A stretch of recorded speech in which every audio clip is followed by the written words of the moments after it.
And I should have mentioned the Scheller Center early because I think their studies, I hope everybody listens to this because this is amazing to me. Whoever would like to start. Yeah. All right. Good morning, members of the committee. My name is Jennifer Lee, and I'm a clinical professor of law at Temple Law School. There I work with students at the Scheller Center for Social Justice. And speaking of social justice, wage theft is a pressing social justice issue.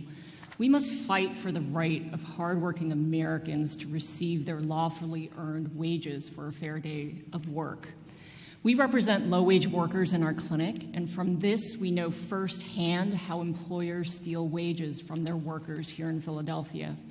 Employers fail to pay their workers minimum wage and overtime, they take unlawful deductions, they steal tips, or they simply fail to pay for work that was performed.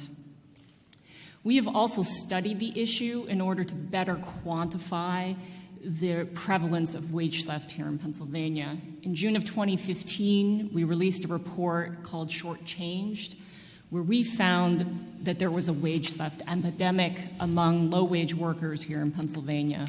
We estimate in Philadelphia that tens of thousands of workers experience a wage theft violation in a given work week. Say that again.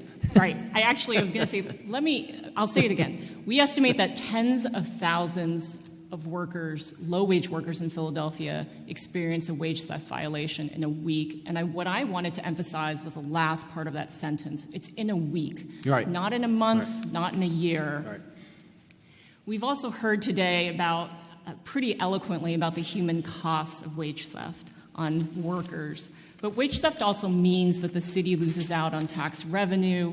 It means that the local economy is deprived of money that could be spent by workers, and that law-abiding businesses are harmed by unfair competition by employers who undercut the bottom line by committing wage theft. When you take a step back, it tells us that wage theft is no accident.